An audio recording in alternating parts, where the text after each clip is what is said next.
Hello, everyone, and welcome to today's webinar. This is the Broker Essentials webinar series. My name is Jess Larkin, and I am the Senior Marketing Specialist at Cornerstone. And today we're going to talk about how we can maximize our productivity in 2025 with systems and time management tips. But before we get started, we have just a little bit of housekeeping, as we typically do.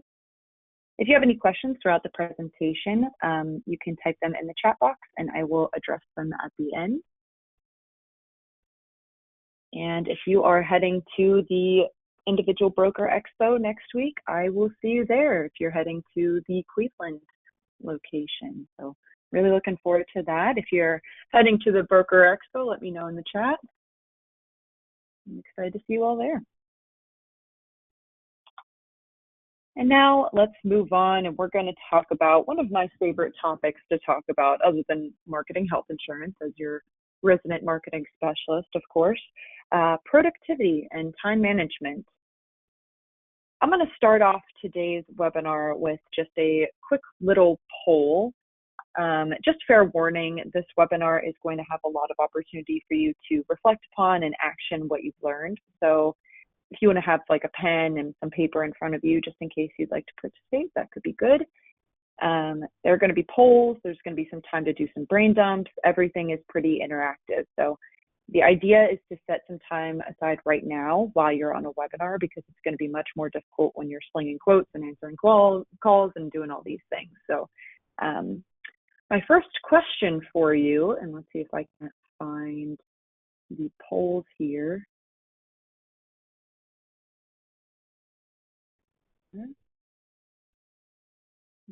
Oh, tools, go. My first question here is, do you consider yourself a neat freak, or are you someone who prefers to go with the flow? This is important.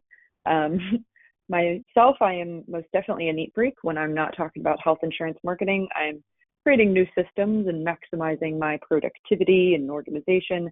I love this stuff, and I could talk about it for hours, truly. So definitely more of a neat freak. And I would venture to say that probably if you're in sales, maybe a little bit more go with the flow. I don't know. I'm interested to see. It does look like a little bit more go with the flow, which is pretty nice. Nice. Interesting. A couple other neat freaks, some fellow neat freaks out there, which I highly appreciate.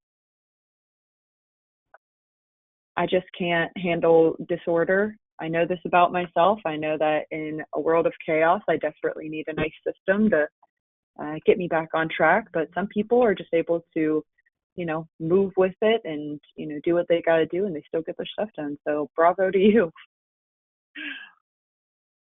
All right, now for the next question. We'll show the results on that one. So we got more go with the flow people, but we do still have some neat freaks. Which like I said, I do appreciate that. But the next question is going to be, how do you currently feel about your current productivity system? So either your system for home or the office or both. Do you have everything under control? Is everything on fire? Or is it like a little bit of both? You feel decent about your productivity systems, but maybe you could use a little bit of help when it gets a little bit too chaotic. Right now, I would say that my systems have just recently been updated, but I would say very recently, within the last couple of months, I did have a situation where my systems were all up in flames. It was chaos. I couldn't get anything controlled. So I did have to sit down and take some time to get everything organized. And, that's what today's webinar is all about, and trying to get ourselves back on a good track. Especially if you are just about to do your May renewals, if you can get on track today, maybe help a little bit with that busy season. All right. Looks like we got people who are a little bit of both, but there is one person who is dealing with some chaos. So hopefully this webinar will help you out. So let's move forward. All right. So like I said, these are kind of what you might look like if you are in a chaotic state, or if you're the organized one. Maybe things are on fire, and you do need some systems to help you get everything back in place, and that's okay. So we're going to talk a little bit about that. Because task management can be particularly difficult in a busy industry, just like health insurance. You have to make countless calls, you have to run a lot of quotes, satisfy each client's needs, all while giving the same level of care and attention to each client, which is extremely difficult. And that's just not just in the workplace. You probably have a lot of to-do lists and goals for your personal life that are difficult to manage as well. So appointments, kids' sports, party planning, managing your budget, any house renovations that you're doing. The list goes on and on and on. We always have a billion things on our brain. Managing it all on a day-to-day basis is not easy. But if you have a solid system, it makes it a lot easier. Atomic Habits author James Clear said, "You do not rise to the level of your goals, you fall to the level of your system." When your to-do list gets too overwhelming and long and you're unsure of how you're going to get it all done, it's important to have those systems in place to guide you in the right direction.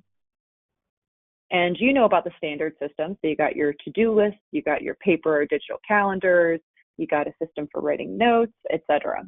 But are there systems that you have that are not any longer serving you? And are they based on your working style, or do you find yourself constantly playing catch up with yourself? Organization like this is not one size fits all. And the most important thing that I'm going to highlight throughout this webinar is that it's important to determine which methods actually fit seamlessly into your day-to-day operations and which are going to be too difficult for you to manage, which ones you're going to try to make work that just aren't working. And to find a system that works, we first have to consider a few questions to examine our preferences for how we manage our information. So bear with me. I've created just a little reflection of sorts to help you review your current systems and whether or not they're really serving you. And this exercise is meant to help you consider what's working, what isn't working, and whether or not what you have set up for yourself matches whatever your current working style is. So the first question is, do you prefer paper or digital solutions, or maybe a mixture of both? Personally, I tend to prefer digital, but sometimes paper is easier for me if I need to do something like write down a quick to-do. And if you want to answer in the chat, you're more than welcome to, not required though. Second question, what does your email inbox look like right now? Again, is it pure and utter chaos? Is everything categorized, but there's a lot in there and you're trying to figure out how to clean it up? Or are you one of those people that's really good at keeping your inbox at inbox zero, and that's just something that you're able to keep up with? Third question is, how do you feel about your current systems in place for managing your to-do list and your appointments? Do you have a system, but it's too disorganized and difficult to maintain, so you rarely ever use it? Your systems might work well for you, but you'd like to see if maybe you can improve upon them. And of course, the classic, does a used napkin with some notes on it count as a system? Which maybe could if it really works for you that way. Next question, what is your biggest challenge when it comes to achieving your goals? And I am actually interested in what everybody's answer to this is. So if you're interested in answering in the chat, go ahead and do that. Is it procrastination? Do you have difficulty focusing? I know that's my biggest problem next to lack of time. Do you have trouble prioritizing? Or what is getting in the way of achieving your goals? What is getting in the way of you completing all of those tasks that you have on your list, or getting that habit back on track? And at what time of the day are you most productive? Is it the early morning? Is it mid-morning, early afternoon, late afternoon, early evening, late evening? I have a friend who does all of her work. She typically does like the typical 9 to 5 work day, but she'll go back later because she simply cannot focus until after dinner. All right, I got a couple of people answering here. Focus is the biggest challenge, especially with multiple priorities and deadlines. 100% agree. If there's too much in my brain and there's no focus or there's no attention to one particular thing, I will go and do all of the things all at once, and that never works out well. Have a system, slightly disorganized maybe. lack of time. I assume that a lot of agents have trouble with lack of time. That is time and again one of the most frustrating things. And hopefully, what we talk about today will help you get back a few more minutes in your day. But totally understand that one as well. And the last question is, how often do important tasks fall through the cracks? Always, usually, sometimes, rarely, never. This is one of the worst feelings, is having a task fall through the cracks, especially if it's something that you have to do for a client. That is rough to have to admit. I did not have myself organized enough, and this totally slipped my mind. So is that happening to you a lot? Is it something that happens on a very rare occasion, but when it does, it's because things are maybe a little bit too chaotic? Based on your answers for this, if your systems are good, if you're not missing any important things, if you're working at your best times of the day and you're productive, getting your stuff done, and you're single tasking and not focused, not doing multiple tasks at once, maybe you're fine. Maybe your systems are fine and you don't touch them, because that's important to know, is that if there's nothing wrong with it, don't touch it. But if all of this is something that you have to deal with, then we can learn something from these questions. First, we can learn if you have any systems at all. Do you have a notebook where you store all of your notes and your to-do list? Do you have a digital calendar or a paper planner to keep track of your upcoming events, your appointments, your meetings? How do you manage your paperwork? I know that there's not as much paperwork these days, but if you do have it, what do you do with it? And be honest. Do you know where your birth certificate is right now? I just had to try to find that for my partner and realized that their system is a little bit chaotic as well. Do you know where all of that stuff is? Are you ready when it comes to tax time? Do you have all of your documents in place? Or is it a scramble on April 14th every year to try to figure that out? The questions boil down to, how do you keep everything in your brain organized and accessible so that you aren't missing those deadlines and being otherwise hindered by your systems? We don't want to be hindered by our systems. We want to benefit from our systems. So now that we've considered what your existing systems are, if you have them, it's time to think about whether or not they actually work. Oftentimes, any systems that you have to continually manage are not the right systems for you. You want very little friction with your systems, and you want almost everything on autopilot and automated in your brain. So we'll put this idea of systems not working into the context of a physical space. So for example, let's say that your current system in your home is that your family kicks off their shoes at the door because you don't want shoes in the house. Great. But the problem is that there are countless pairs of shoes. There's mud and dirt everywhere, and no one can ever find the shoes that they need because they're on a pile. Johnny forgot his soccer cleats again last week, and all hell broke loose. And because there's so much chaos with the shoes and the mud and the dirt, that space has now become a dumping ground for everything and anything that doesn't have a home. So now your home's mudroom is officially an office, a closet, it's a storage room, it's a laundry room, when all you wanted to do was just make sure that nobody wore their shoes in the house. We're all familiar with the situation in one way or another. There's no order. The excess clutter makes it really difficult to find anything. And if you really think about it, that pile of shoes probably really stresses you out. So a new system is going to be needed to reduce that clutter, get rid of those shoes, get rid of that dirt and mud, and get rid of the mental fatigue that the old system has created. Because any system that causes mental fatigue takes over the space in our brain that we can be using to achieve those goals. So in what way is your current system of tracking your to-do list suffering from the same chaos as the shoe pile? Do you have 3 different notebooks that you keep notes in and you can never remember which one had which note? Guilty of that one. Do you keep forgetting about things on your to-do list because you forgot to add them to your app? Do you miss your dental appointment because you misplaced the appointment card you got from the receptionist? The systems we create need to work with us, not against or around us. One of the biggest challenges I see a lot of people try to overcome is wanting to organize their life in one way because they like the look of it, but it means changing everything about how their brain works. So let's take the shoe pile, for example, again.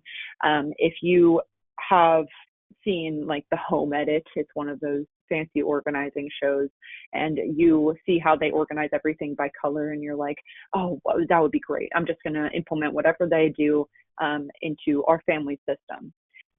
That's great. And it's probably going to look really good for a second, but you also have to consider how your family operates on a day-to-day basis, how you operate on a day-to-day basis. What are the steps that you take whenever you do put your shoes away or whenever you do have to put something away? Is it going to turn into another pile, or is that actually a system that's going to work for you? Don't try to fit into a mold that you don't actually fit into. So I want to see a very honest show of hands in the chat. How many of you have purchased a paper planner because they think it's sleek looking, but then you never use it because you can't easily incorporate it into your current routine, or you can't keep it updated? It's nice. You can do little reflections. Maybe you do a nice little monthly review, but you did that one time and you can't keep up with it because there's simply not enough time in the day. I myself am very, very guilty of this. I love a nice paper planner. Oh, yep, got lots of hands coming in. Oh, and then some people who use it all the time, and that's the difference. You don't want to use a digital planner if it doesn't work for you, but you do want to use a paper planner if that's your deal. A lot of people have already learned from the mistake and have moved over to their digital systems if that's what works best for them. Yeah, I have a real problem with looking at planners online and thinking, oh yeah, that's it, that's the new system. It's never paper for me. It's always digital.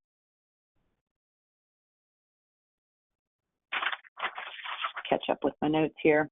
So someone who prefers digital planning is unlikely to succeed with a paper planner. And someone who remembers things more clearly when they're written down is probably not going to enjoy a digital note-taking system. And the important thing to remember is that there's no wrong preference. A system that works well for you is the right system to implement, no matter what that might look like. So do your systems work well for you? Do they match your work preferences? Are you using a paper planner to track your meetings and appointments when you know that a digital system would be easier for you to manage?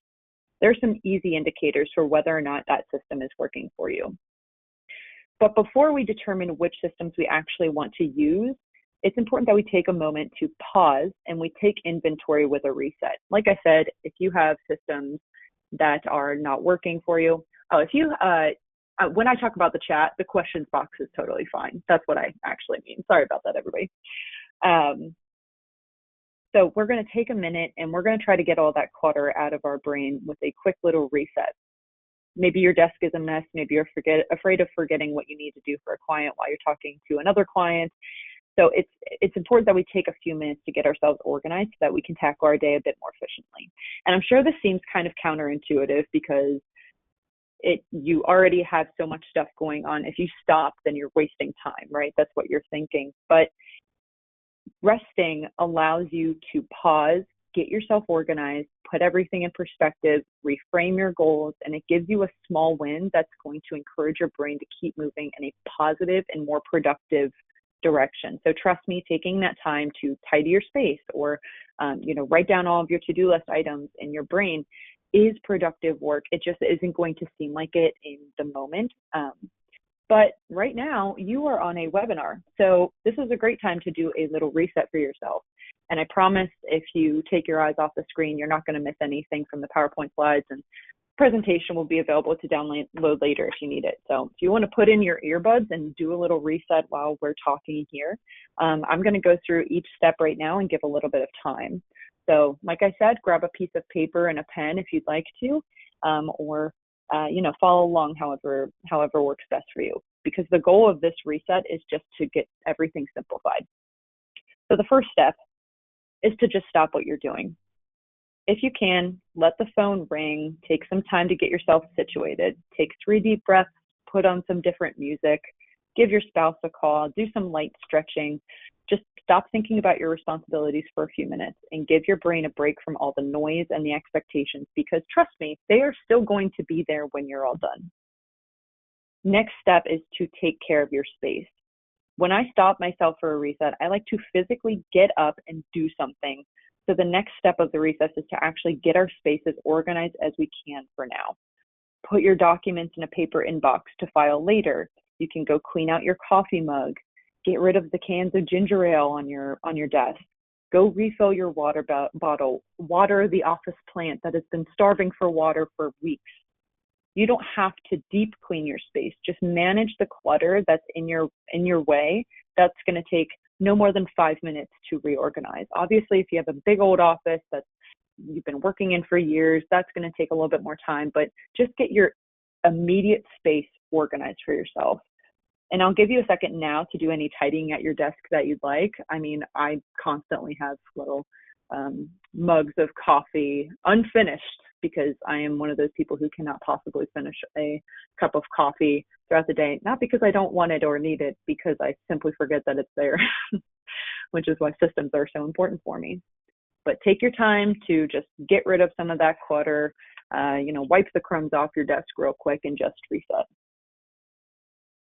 And once your space is under a bit more control, we can start to do a brain dump with a piece of paper and a pen. Or if you want to just open up a Microsoft Word document, you can do that as well.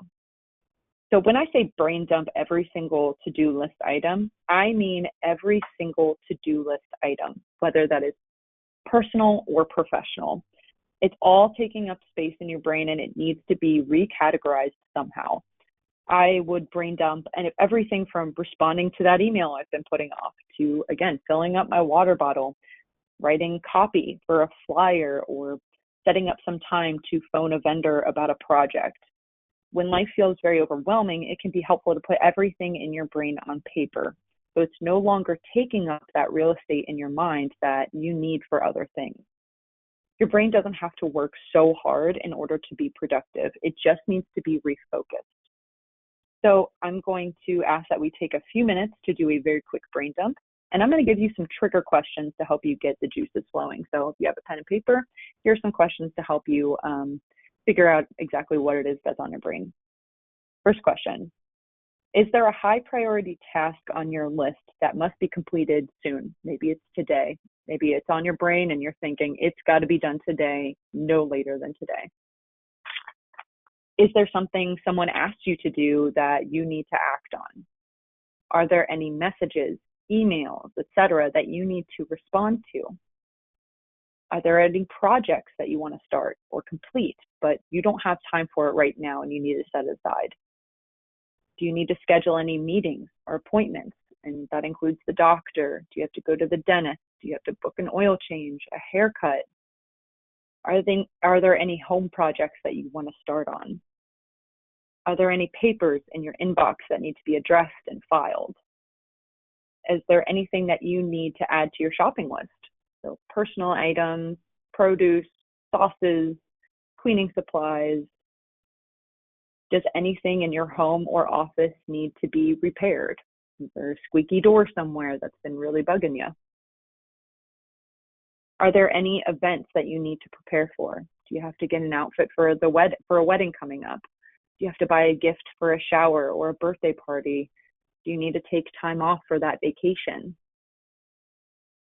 Is there anything on your mind that you'd like to research later? A new band someone recommended to you, or a new appliance to replace the one that currently broke?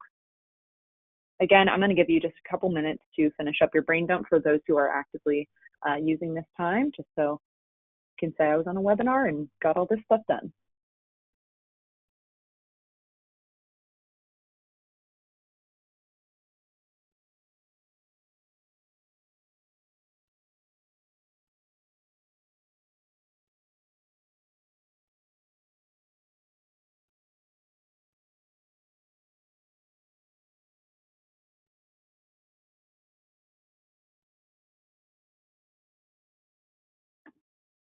All right, we'll go ahead and move forward.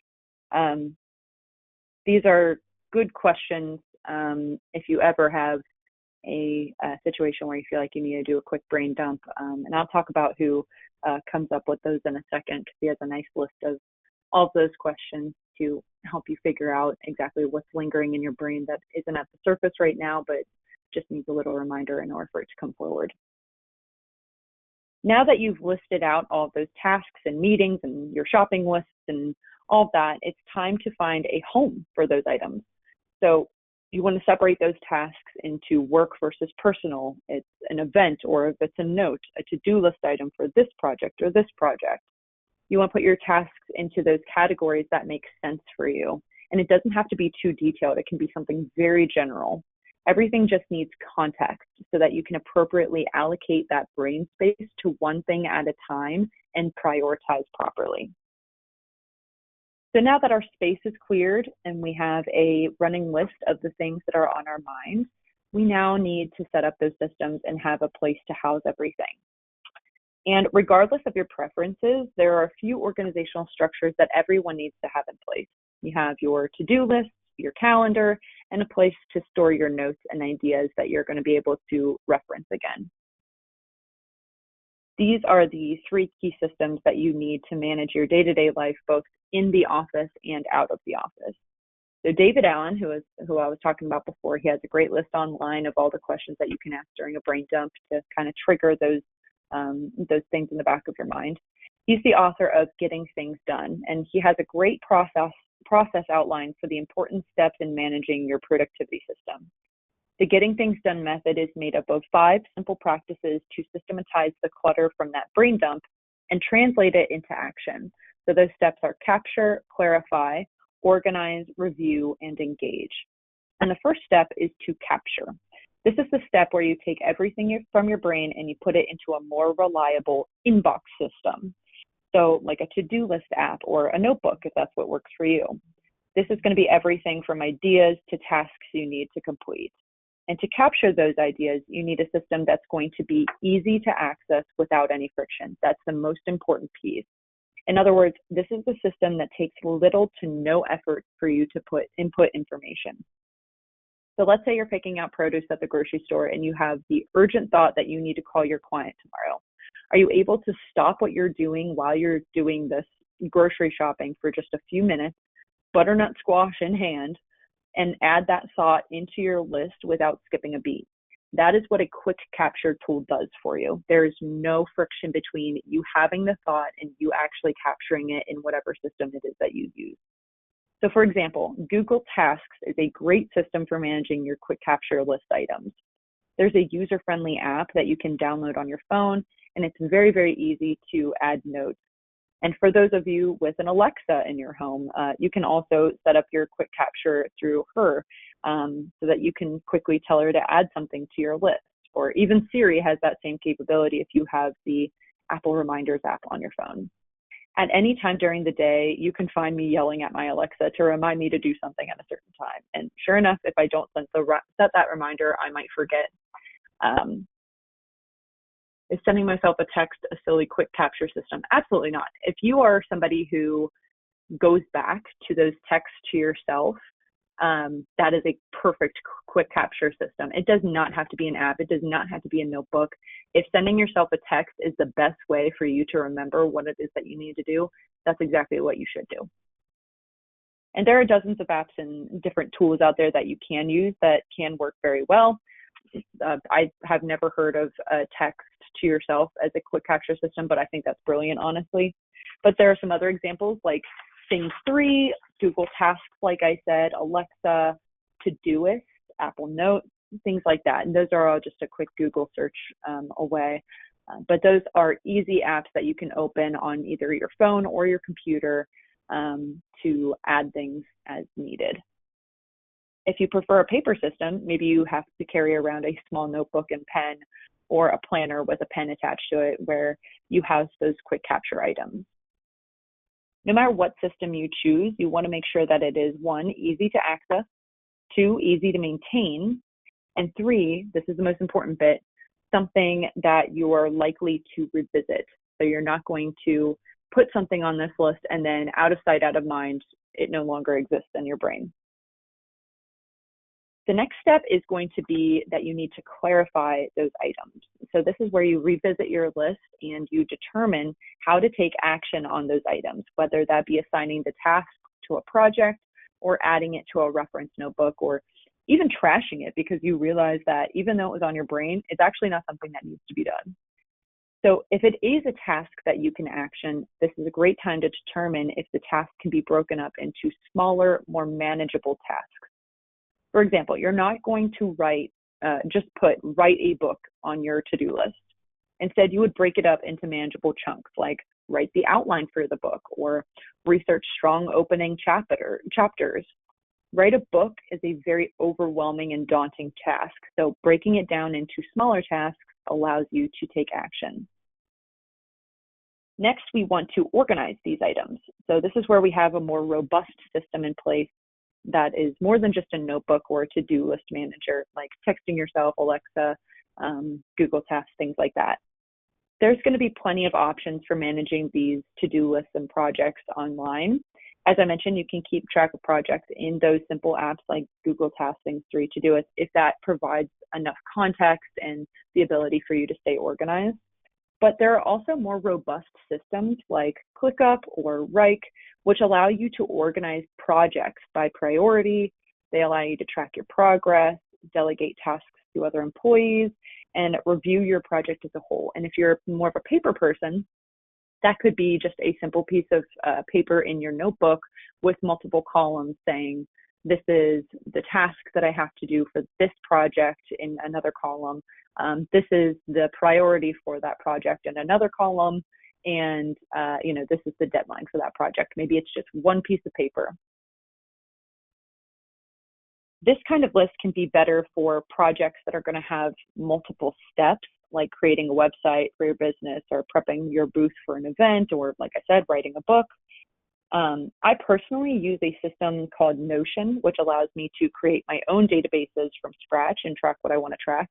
It's a little bit involved, but if that's something that you're interested in, I find that it's super, super useful, and I can change it based on what it is that I need to do. An example of what that system looks like is on the right-hand side of the screen. And if you're interested in something like this, I can send you a video. There's a creator online who does Notion tutorials, and he does a great job of helping you set up a database if that's something that you're interested in. And it's a free database as well. But as you can see, I have my tasks in one column. I have the date that I want to work on that task, any deadlines that I need to be aware of, the progress of that task. So maybe I'm waiting on somebody for something, so I can change the progress from in progress to waiting. And then my priorities, which I label as top 3. So I give myself 3 things every day that I need to do. I can always add more, but I can never add more than 3 at a time. So like I said, if you're interested in Notion, very similar are ClickUp and Rike. These are just a couple of different options for organizing lists in a more robust system.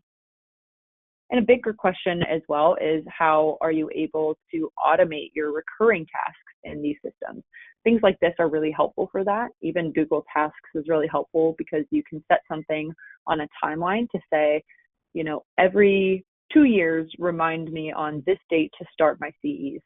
That's something that always pops up for people. That's something that always seems to sneak up on me. It currently is. My CEs are due very soon.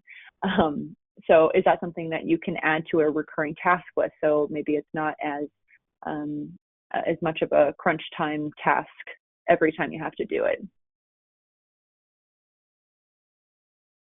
So now that we have added our tasks into a meaningful system, whatever works for you, that allows you to keep track of your deadlines and tasks, we're able to easily review those systems on a regular basis to ensure that they're up to date and still serving us. If you find yourself overlooking tasks that have been on your list for a long time, missing emails, or generally just feeling disorganized, it's a good time to review those existing systems and ensure that everything is still working the way that you need to. If not, it might be time to pivot. So maybe you continually ignore tasks that are categorized a certain way. So can you recategorize those tasks so that they're more front of mind? Can you break down the task even further to make it more manageable? Or can you reduce the amount of friction between you seeing that task and actually performing it? And sometimes you'll look at the task that's been on your list for months and it doesn't even need to be done. It's just something that you wanted to do. It doesn't need to be there. You're tired of it stressing you out and you just delete it. And finally, we can engage with our tasks in the correct context. We know what our priorities are because they've been listed out. Our brain is free of those distractions and extra tasks that it hasn't captured yet. And we know that we have a trustworthy system in place in case those urgent tasks do come up and need to take precedent. We know that we have everything from our brain onto a piece of paper into a system. So our brain doesn't have to do all that work. We have delegated that task to our systems. So we can just focus on actually doing the thing. So here is an example of a full productivity ecosystem that encapsulates all of those steps from David Allen. So you've got your capture, clarify, organize, review, and engage. And this ecosystem here, very, very simple, encapsulates all of that. So the quick capture tool, let's say my quick capture is Things 3. It's a very easy downloadable app that I can access on my phone or on my computer, which makes it really easy for me to just quickly add things. There's no friction, and I know that I will be able to revisit it and check it automatically instead of having to remind myself to. And then maybe I use Google Calendar to manage my meetings, my appointments, and time blocks. If you're into that sort of thing, we'll talk about that in just a little bit. And then for project management, maybe I use ClickUp to organize those tasks. I can break them down as projects and collaborate with my team if they want to use the same system.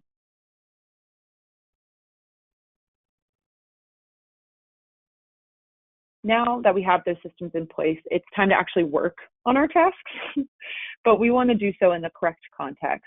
So what do I mean by the correct context? We want to focus more on time management and prioritization. How can you optimize your workday to ensure that you're as productive as possible? In the beginning of this webinar, I asked what time of the day you're most productive. This kind of context is actually very important for determining when you should plan to tackle your most important or engrossing tasks. It's important because everybody is set on the same schedule every day, the 9 to 5. Well, not everybody, but most people are set on the 9 to 5 schedule every day.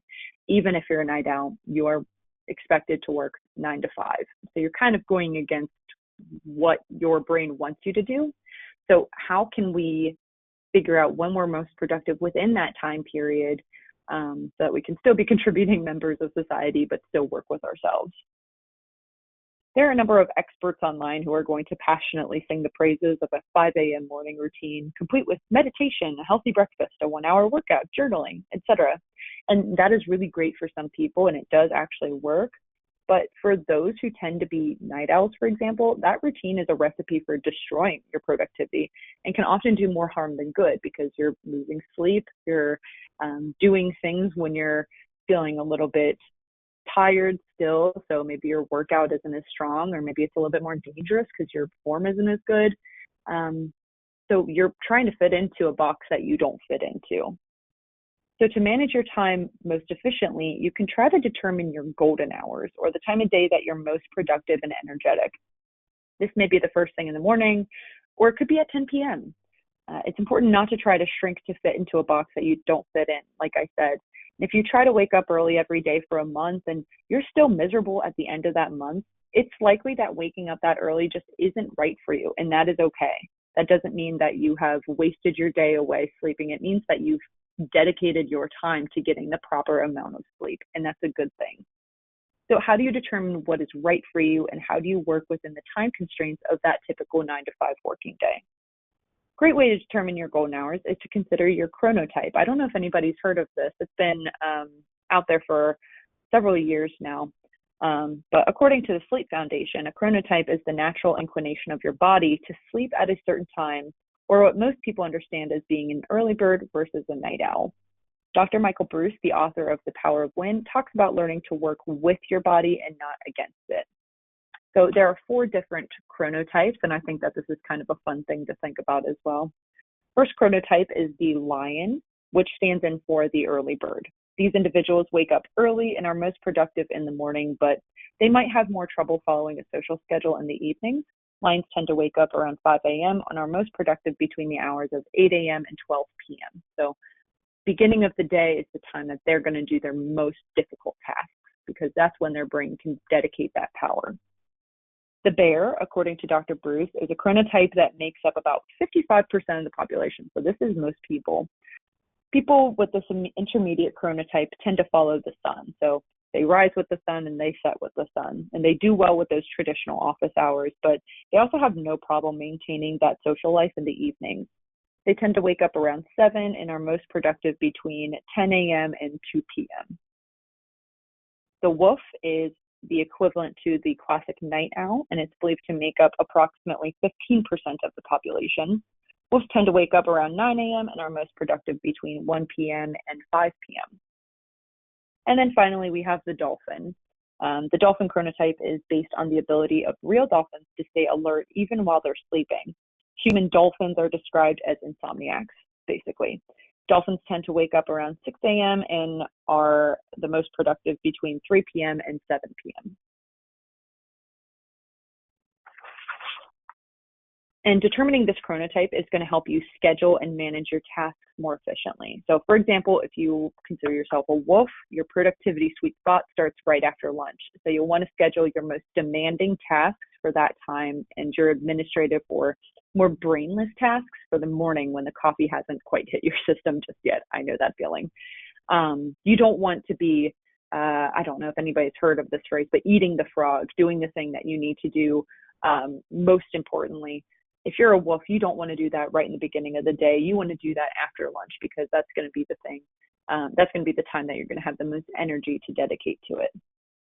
And on the screen is the infographic to help you figure out your chronotype. And I'm interested to hear what everybody's chronotypes are. I have a lot of thoughts about what I think health insurance agents are with chronotypes and like what their productivity systems are. So I'm actually kind of being led in a different direction for this webinar. So I'm very interested.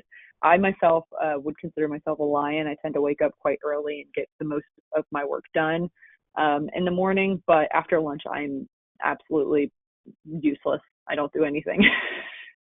I do all of my administrative tasks. I answer my emails and I try not to fall asleep.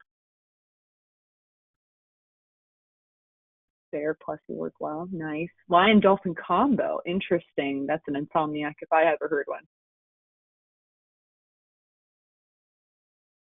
Wolf could be a bear. I think there are quizzes online for you to determine this as well. Because sometimes you might think that you work best at a certain time, and sometimes you might need some questions to help you get to that point. So all you do is look up, what is my chronotype online, and you're able to find it. A lot of dolphins. This is what I expected. I expected to see a lot of dolphins and lions. Interesting. Especially when it comes to those of you who run your own business. I'm assuming that there's a lot of dolphins. Awesome. Like I said, you can take a quiz online if you need to kind of figure that out about yourself. And now that we've determined those most productive hours based on our work style, we can use a number of techniques to actually get that work done. So the simplest techniques are often the most effective. The Pomodoro technique was developed by Francesco Cirillo in the late 1980s as a way to manage his time more effectively. So the idea is very simple. You set a timer for 25 minutes or any amount of time that works best for you to do focused, uninterrupted work. Once that timer goes off, you can take a 5-minute break. You then repeat this cycle 4 times, and then you take a longer break, so maybe a 30-minute break. Personally, I like to set my Pomodoro timer because it's something that really works super well for me as somebody who struggles with focus. I set it for 50 minutes with a 5-minute break in between to go get more coffee, to use the restroom, check my phone. But during those 50 minutes, my focus in it is entirely on my work. It's on the task that I set at the beginning of that Pomodoro timer. And if I finish that task, I have one on deck that's ready for me to start working on as well. This technique helps me manage distractions and decrease any mental fatigue that I have. Like I said, I tend to struggle with focus, and I find that my days run a lot more smoothly when I break it up into chunks like this. It also helps me focus on a single task at a time rather than bouncing between multiple tasks. If you tend to get distracted by smaller tasks, if you are overly optimistic or think that you can get a ton more done than you actually can, or if you find yourself often working past the point of optimal productivity, I would absolutely try this technique. I'm definitely somebody who will bounce around and check my email or check notifications for things that I'm responsible for in the middle of a task. rather than just focusing on that task and being done with that task more efficiently, more quickly, and probably done a lot more correct as well, because you're focusing on one thing at a time. Your brain is not in 10 different directions. So in order to do the Pomodoro technique, I tend to use an app called Focus Keeper, which is available on the iPhone. And then for Android, there's one called Pomo Done. So those are both on the screen. But I use Focus Keeper to keep track of my Pomodoro sets, but there are plenty of options out there, including just the clock app on your phone. That works too. Just set a timer for yourself and keep track on a Post-it note or something. But Focus Keeper I like because it allows me to write out which tasks I'd like to complete during those Pomodoro sets. It also allows me to set the length of each round and plan how many rounds I would like to do. So if I want to do 2 50-minute rounds and then take a longer break, then I can set it. Or if I want to change one of my sets to just a 25-minute break because I know I have a meeting coming up, it's very helpful in that way.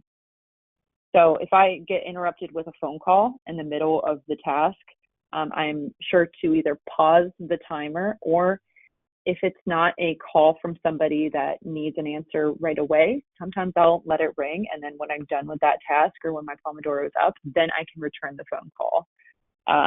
But again, it depends on the priority of the task. It depends on what kind of focus you need to have for the task that you're getting done, things like that.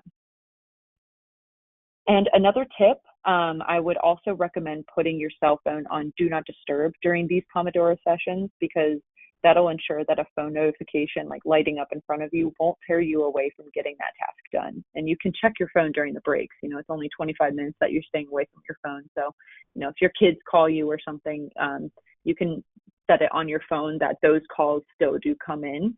So if you're an anxious parent and you're worried, if I put my phone on Do Not Disturb, if I ignore phone calls, set it on your phone that I'm on Do Not Disturb. People cannot bother me except for my kids if they really need me. Then, there are exceptions to every rule, of course. Another popular technique for managing your time is calendar blocking. And calendar blocking can be used to schedule in time into your calendar for each task that you have on your to-do list, as if it's a meeting or an event. You literally just add an event to your calendar and mark the time that you think it's going to take to complete your task. And this helps you set realistic expectations for your list, to basically say, I literally have scheduled every single bit of time that I have for today. There's no way I can complete this task as well. It also helps keep you away from any distractions and informs colleagues or clients, if you use an online booking system, when you are unavailable for meetings or phone calls. I was going to say something about this, and I totally forgot what I was going to say. This is why I have to write everything down. Okay, this is what I was also going to mention. Somebody just mentioned I'm not a fan of blocking. I just push things when I have blocks. Never works for me. And that is a thing that I struggle with as well. So this is not something that I tend to do, because I don't have the kind of structure to not push things off. So this does not work for everybody, but for those that it does work for, it can be super helpful. It also helps you to determine if you are allocating too much time to one task. So there are two ways that you can think about this. First is that we are kind of like a gaseous substance where we can fill out the space that we have. If you give yourself 2 hours to complete a task, maybe you take up those 2 hours to complete a task. Or if you give yourself 2 hours to complete a task and you complete it in 30 minutes, you can go, oh, wow, that takes a lot less time than I thought it does, and I can schedule other things today. So there's two different ways to think about it, depending on how you work, what your preferences are. So one way that you can use calendar blocking is to manage your emails and other administrative tasks. Emails can be the death of your productivity because you'll never be done responding to them. Inbox zero is great, but new emails are always going to come in. So putting 30 minutes on the calendar 2-3 times a day is going to help you focus on your more important tasks, while also ensuring that you are responding to your emails that you have coming in a timely manner. If you receive an email outside of those 30-minute increments, They just have to wait. And you, like I said, you can always have people send high priority emails if it's something that's really important and needs your attention right away. But throughout the 30 minutes that you're actually time blocking your time, you for those emails, that is your time that you respond to them and you task them.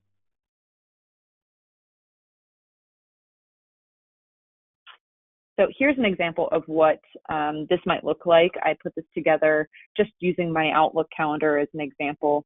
So I have admin, maybe I have some designs to create, some copy to write, webinars to put together, emails to send out, projects to manage. It can be pretty overwhelming. Just see a giant list that I need to accomplish on a piece of paper. So sometimes a calendar block can be good to help show that you have the time for all of those tasks, or to let you know if you don't have time for those tasks and need to delegate it to somebody else in your business. So it can also help me schedule meetings to say I just am too busy on that day, but I can, do this the next day. It's very helpful for that, especially during the busy season when you are meeting with clients often to talk about their renewals. You do have administrative tasks that need to be done. And one of the things that gets people every single year during OEP is that they're making all these calls every second of the day, but they don't have time to go in and actually do the administrative work that they have to do. So calendar blocking could be helpful for those times when you need to schedule your calls and then take that 15-minute block that's available right there to do your admin tasks. So just another option. Finally, the best productivity tip that I can possibly offer is to set boundaries with your work. If you manage your own business, the lines between your personal and professional life can be very easily blurred. And if that's the case, it's important to set time and attention constraints on your work. Outside of it, we have families, we have friends, we have our health and priorities, and you cannot pour from an empty cup. And it's important to remember where to draw that line. Maybe your workday does have to end a little bit later than it usually does, but make sure it does end.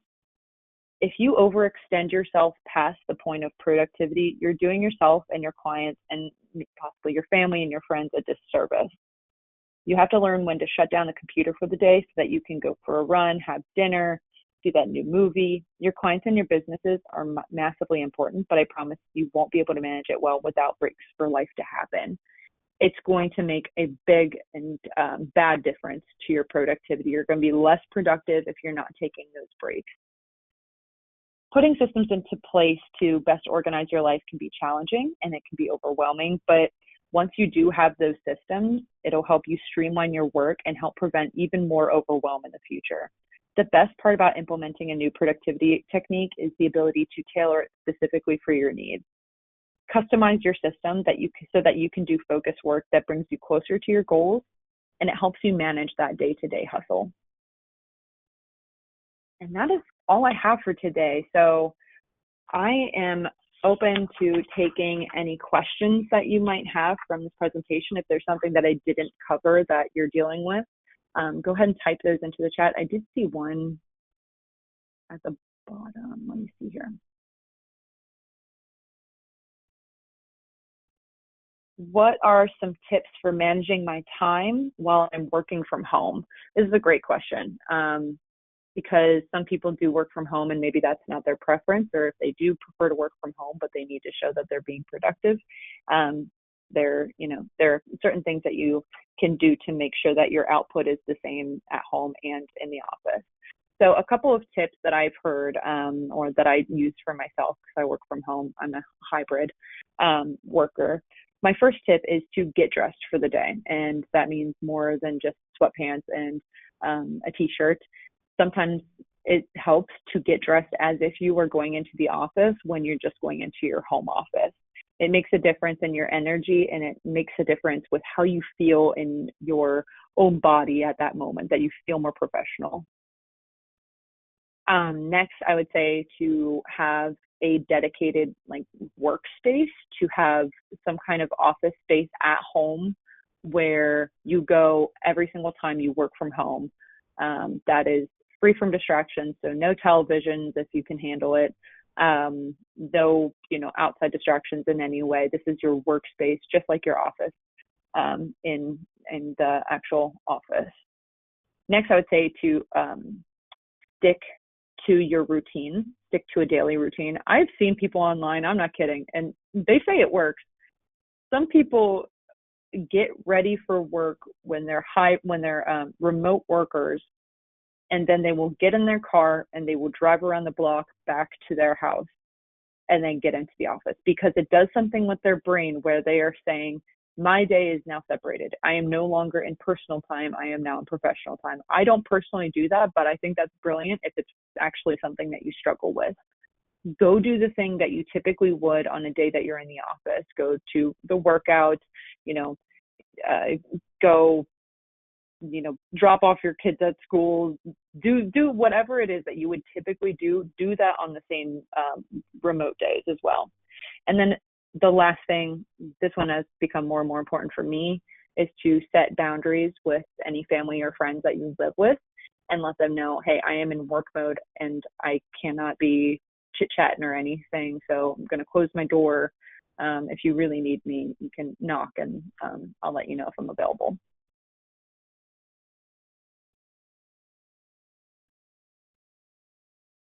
Do you know of a source to help organize or delete emails that are no longer needed?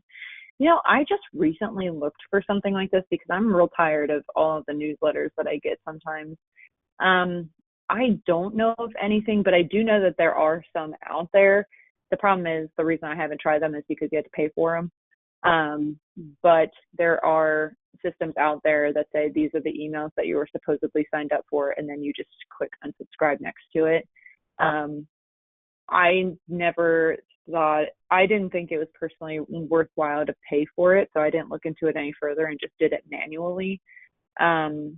But there are some options out there if your inbox is really too unmanageable. Another thing that you could do is if you get a bunch of emails from the same people, so like if you signed up for the store newsletter and you don't want that newsletter anymore, you don't want to hear from them, you can take their email, like the @crnstone.com. Don't delete ours. Ours are great. The Monday Minute's great if you don't receive it already. But for example, if you put @crnstone.com in your search bar and pull it up, then you can select all and then delete them bulk email, and then just unsubscribe from there as well. How do you know the amount of time to allow for each time block? That is a very difficult question to ask. As somebody who is time blind, I really struggle to know how long something is going to take me. So I tend to be a little bit more conservative with the time that I allow than anything, because what's the worst that can happen? I get it done way quicker and I'm able to do more tasks for the day. But it's something to keep track of. So if it's something that you're like, I know that I need to do this, but I'm not sure how much time I'm spending on it each week, at one point, literally take out your phone, set a timer, and see how long it takes you. That's going to give you the best estimate, but it really is kind of a trial and error situation. Another thing that you can do is just break all of the tasks down bit by bit, and you can say, oh, that's a task that I open up my computer and it takes me 30 seconds to complete. So I know that part of this task takes this long and this part takes 2 minutes, and you can kind of figure it out from there.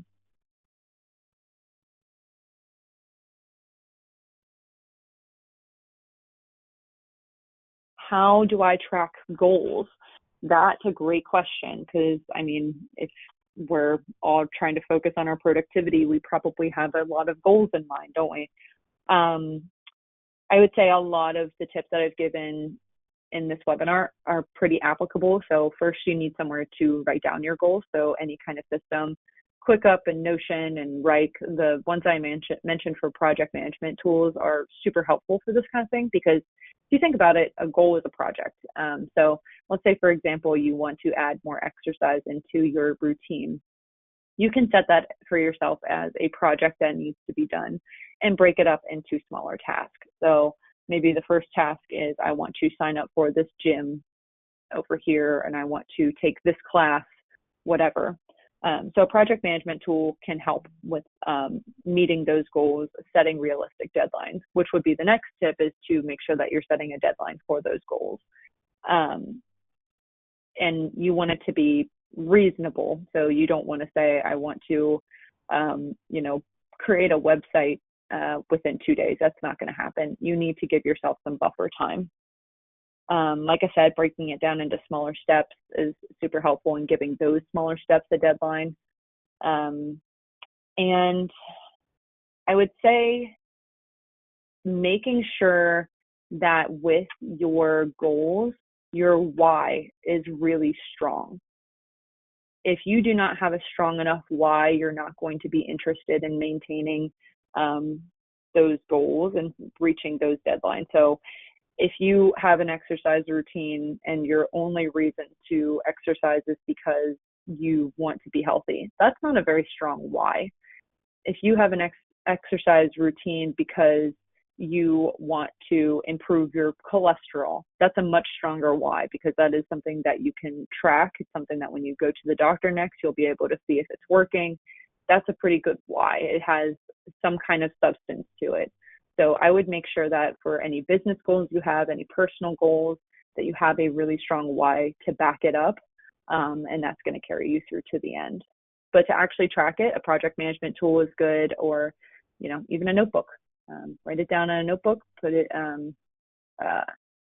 label the different parts of that goal that need to be done in order to say, I've completed this goal.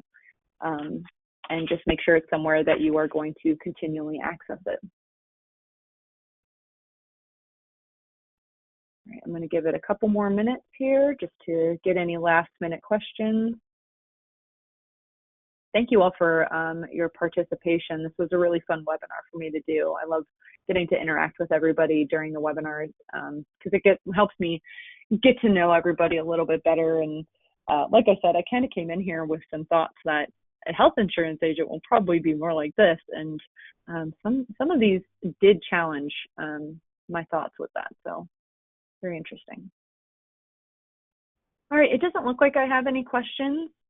Oh, somebody did a chronotype quiz and they came up with an owl.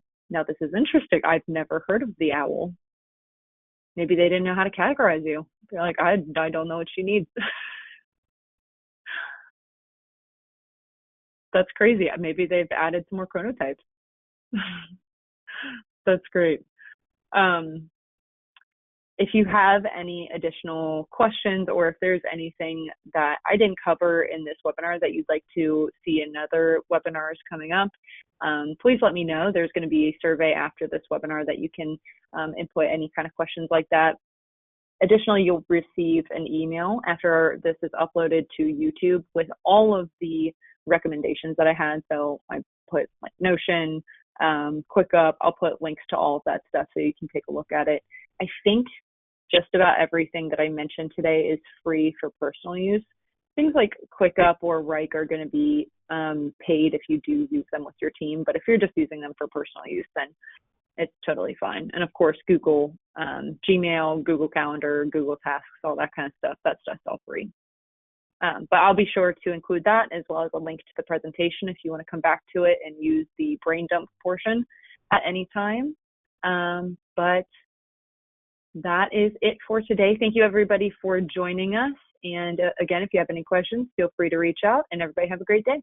Thank you.